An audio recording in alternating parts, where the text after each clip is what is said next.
রোজার মাস এমন একটি মাস যাতে কোরআন নাজিল করা হয়েছে, আর এই কোরআন হচ্ছে মানব জাতির জন্য পথের দিশা, সৎ পথের সুস্পষ্ট নিদর্শন, মানুষদের জন্য হক বাতিলের পার্থক্যকারী। অতএব তোমাদের মধ্যে যে ব্যক্তি এ মাসটি পাবে সে এ মাসে রোজা রাখবে। তবে যদি সে অসুস্থ হয়ে পড়ে কিংবা সফরে থাকে, সে পরবর্তী কোনো সময় গুনে গুনে সেই পরিমাণ দিন পূরণ করে নেবে। এ সুযোগ দিয়ে আল্লাহ তাআলা তোমাদের জীবন আসান করে দিতে চান।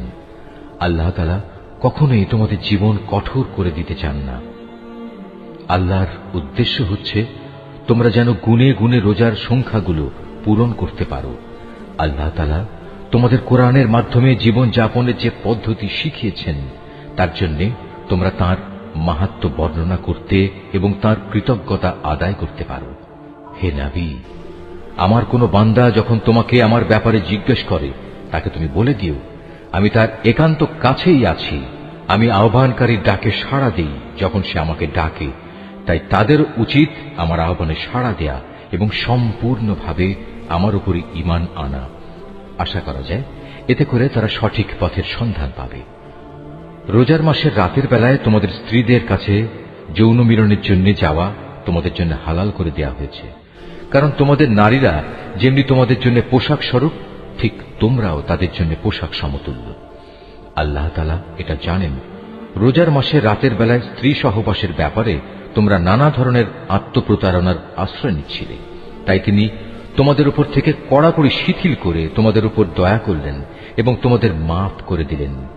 এখন তোমরা চাইলে তাদের সাথে সহবাস করতে পারো এবং এ ব্যাপারে আল্লাহ পাক তোমাদের জন্য যা বিধিবিধান কিংবা সন্তান লিখে রেখেছেন তা সন্ধান করো। রোজার সময় পানাহারের ব্যাপারে আল্লাহর নির্দেশ হচ্ছে তোমরা পানাহার অব্যাহত রাখতে পারো যতক্ষণ পর্যন্ত রাতের অন্ধকার রেখার ভেতর থেকে ভোরের শুভ্র আলোক রেখা তোমাদের জন্য পরিষ্কার প্রতিভাত না হয়। অতঃপর তোমরা রাতের আগমন পর্যন্ত রোজা পূর্ণ করে নাও। তবে মসজিদে যখন তোমরা ইতিকাফ অবস্থায় থাকবে তখন নারী সম্ভোগ থেকে বিরত থেকো। এই হচ্ছে আল্লাহ তাআলার নির্ধারিত সীমারেখা।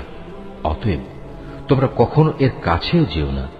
এভাবেই আল্লাহ তাআলা তাঁর যাবতীয় নিদর্শন মানুষদের জন্য বলে দিয়েছেন, যাতে করে তারা এ আলোকে আল্লাহ তাআলাকে ভয় করতে পারে।